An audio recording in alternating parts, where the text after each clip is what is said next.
சகோதரர் விஜய் அவர்கள் கட்சி ஆரம்பிச்சிருக்கிறாங்க. மதுரை மண்ணில், இதே மண்ணில் வந்து இப்போ தான் மாநாடுலாம் நடத்தி முடிச்சிருக்கிறாங்க. ஆனால் ஒரு கவர்னன்ஸ் பாலிடிக்ஸ் அப்படிங்கிறது 24 மணி நேரம் செய்யக்கூடிய ஒரு வேலைங்கண்ணா. நீங்கள் அவைலபிளாக இருக்கணும். அது ஒரு முழு நேர வேலை.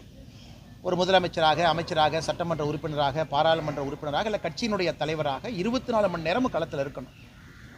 இன்றைக்கி தமிழக மக்கள் என்ன எதிர்பார்க்குறாங்கன்னா, இன்றைக்கி தாவேகா நாங்கள் ஒரு சீரியஸான கட்சி, தமிழக மக்களுக்கு ஒரு மாற்றம் தரக்கூடிய கட்சின்னு அவங்க சொல்கிறாங்க அப்படின்னா, அதே வேகத்தை களத்தில் 24 மணி நேரம் பார்க்க வேண்டும் என்று நினைக்கின்றார்கள்.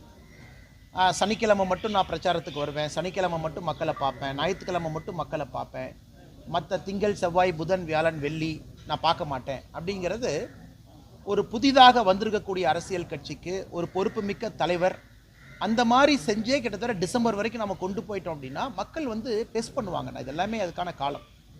இன்றைக்கி தாவேகா வந்து நாங்கள் திமுகவுக்கு எதிரி அப்படின்னு அவங்க பறைசாட்டுறாங்கன்னா, அந்த வேகத்தை களத்தில் காட்டும் பொழுது மட்டும் தான் மக்கள் நம்புவாங்க. தாவேகாவை பொறுத்தவரை நான் வெளியிருந்து சொல்லுகின்ற கருத்து, நாங்கள் தான் மாற்று, நாங்கள் தான் எல்லாத்துக்கும் மாற்று, தமிழகத்திற்கு நாங்கள் தான் விடிவெளின்னு அவங்க சொல்ல வர்றாங்கன்னா, 7 நாட்களும், மாதத்தில் 31 நாளும் 30 நாளும் 24 மணி நேரமும் மக்களுக்கு அவைலபிளாக இருக்கும் பொழுது மட்டும்தான் ஏற்றுக்குவாங்க. கட்சியினுடைய தலைவரே நான் மக்களை பார்ப்பேன், ஆனால் வீக்கெண்ட் மட்டும்தான் பார்ப்பேன், நான் திங்கள்லேருந்து வெள்ளிக்கிழமை வரைக்கும் பார்க்க மாட்டேன்னா, எந்த அளவுக்கு சீரியஸாக அவங்க அரசியல் களத்தையும் பாலிடிக்ஸையும் எடுத்துக்கிறாங்க அப்படிங்கிற கேள்விக்குறி மக்கள் வைக்கிறாங்க. அதனால் அதையும் பத்திரிகை நண்பர்கள் நீங்கள் கேட்க வேண்டிய கடமையும் கேள்வியும் உங்களுக்கு இருக்குது. அதையும் நீங்கள் தலைவர்கள் களத்துக்கு வரும்போது கேட்பீங்கன்னு நான் நம்புகிறேன்.